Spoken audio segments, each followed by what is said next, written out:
Hello भाई, अस्सलाम वालेकुम। Welcome to ITS code world. तो आज के हमारे सी प्लस प्लस के ट्यूटोरियल में हम देखने वाले हैं रेफरेंसेस और उन रेफरेंसेस को हम फंक्शन में एज अ आर्ग्यूमेंट हम कैसे पास करते हैं। तो वो दोनों चीज़ें हम आज के इस ट्यूटोरियल में देखने वाले हैं। इससे प्रीवियस वीडियो में हमने फंक्शंस के बारे में इन डिटेल वीडियो बनाई है। अगर आपने वो नहीं देखी तो ऊपर आई बटन में लिंक आ रहा होगा, पहले आप वो देख लीजिएगा और उसके बाद आप इस वीडियो पे आइएगा। राइट, तो रेफरेंसेस बेसिकली क्या होते हैं, एक वेरिएबल हम बनाते हैं और उसी वेरिएबल का रेफरेंस यानी कि उसी की सेम वैल्यू को यूज़ करते हुए हम दूसरा वेरिएबल बनाते हैं और उसके लिए हम एंड सिंबल या एम्परसेंड सिंबल जो भी आप कहें वो हम यूज़ करते हैं। राइट, तो यहाँ पे मैंने एक सिंपल एग्जांपल लिया है। वेरिएबल 1 मैंने बनाया हुआ है और उसको वैल्यू दी हुई है 45 और दूसरा वेरिएबल मैंने बनाया हुआ है ये एम्परसेंड साइन यूज़ करके मैंने बनाया हुआ है और ये हमारा रेफरेंस वेरिएबल है जो कि वेरिएबल 1 का रेफरेंस है। यानी कि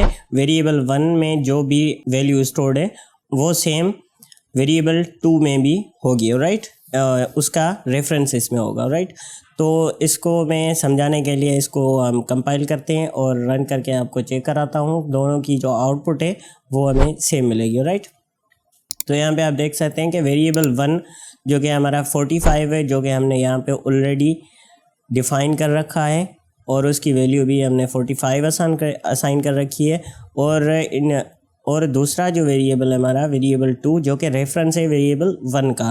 राइट, तो उसकी भी हमें जो आउटपुट है वो 45 मिल रही है। यहाँ पे आप जैसे कि देख सकते हैं वेरिएबल 2 हमारा रेफरेंस है और उसकी भी वैल्यू हमें सेम मिल रही है। राइट, तो ये तो होता है सिंपल हमारा एक रेफरेंस वेरिएबल कि हम इसको किस तरह से बनाते हैं। अब इसका यूज़ मैं आपको बताता हूँ और उसको हम पास करते हैं हमारे फंक्शन में एज एन आर्ग्यूमेंट और वो हमारा आर्ग्यूमेंट कहलाता है पास बाय रेफरेंस। यानी कि हम इसके अंदर जो आर्ग्यूमेंट के तौर पे पास करेंगे वो हमारा रेफरेंस है। राइट, यहाँ पे आप देख सकते हैं कि मैंने यहाँ पे x का रेफरेंस पास किया है और यहाँ पे y का रेफरेंस पास किया है।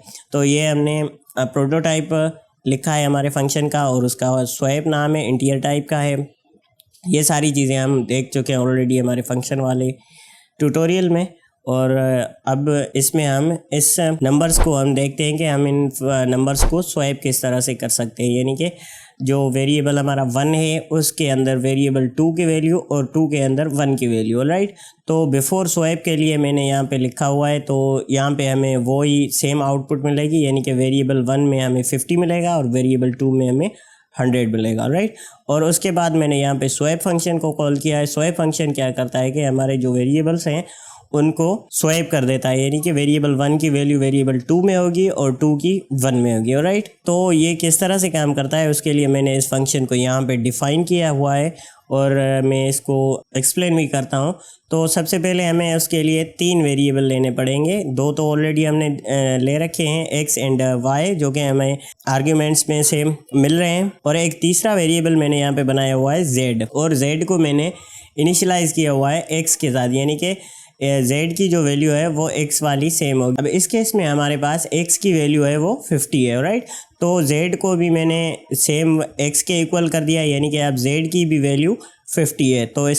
तो इसलिए मैंने यहाँ पे कमेंट में z इक्वल्स 50 लिख रखा है। राइट, और उसके बाद x की वैल्यू को अब हम चेंज कर रहे हैं। अब तक जो x की वैल्यू थी वो 50 थी, लेकिन अब x की जो वैल्यू है वो मैं y के इक्वल कर रहा हूँ। यानी कि y की वैल्यू कितनी है हमारी 100 है। राइट, यहाँ पे आप देख सकते हैं कि मैंने दूसरा जो वेरिएबल लिखा है 100 है।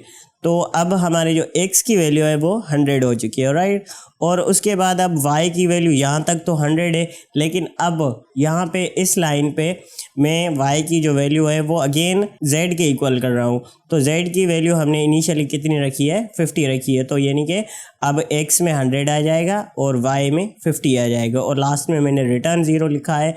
रिटर्न 0 यानी कि हम कुछ भी इसमें रिटर्न नहीं करवाना चाहते, लेकिन रिटर्न स्टेटमेंट हमें लाजमी लिखनी पड़ेगी क्योंकि हमने जो ये फंक्शन बनाया हुआ है ये इंटीजर टाइप का है। राइट, तो इसको मैं सिंपल F9 प्रेस करके कंपाइल करता हूँ और उसके बाद मैं F10 प्रेस करके रन करता हूँ। तो हमें आउटपुट मिल चुकी है बिफोर स्वैप, यानी कि स्वैप करने से पहले जो हमारा फर्स्ट वेरिएबल है उसकी वैल्यू 50 है और सेकंड वेरिएबल है उसकी वैल्यू 100 है, जैसे कि हमने उनको इनिशियली असाइन की थी वैल्यूज़। राइट, और उसके बाद आफ्टर स्वैप यानी कि ये फंक्शन स्वैप कॉल करने के बाद जो मैंने ये दोनों स्टेटमेंट्स लिखी हैं, अब जो हमारी वैल्यूज़ हैं यहाँ पे स्वैप हो चुकी हैं, राइट। तो यहाँ पे आप देख सकते हैं कि वेरिएबल 1 100 हो चुका है और जो वेरिएबल 2 है वो 50 है, राइट। तो ये वैल्यूज़ दोनों की स्वैप हो चुकी हैं, एक्सचेंज हो चुकी हैं, राइट। तो ये होता है हमारा रेफरेंस जिसको हम आर्ग्यूमेंट में पास करते हैं, राइट। तो आई होप कि आपको रेफरेंस और पास बाय रेफरेंस दोनों पता चल गए होंगे और समझ में भी आ गए होंगे। अगर समझ में आए हैं तो वीडियो को लाइक कीजिएगा, शेयर कीजिएगा, चैनल को सब्सक्राइब करना मत भूलिएगा। मिलते हैं इंशाल्लाह अगली वीडियो में, तब तक के लिए अल्लाह हाफिज़।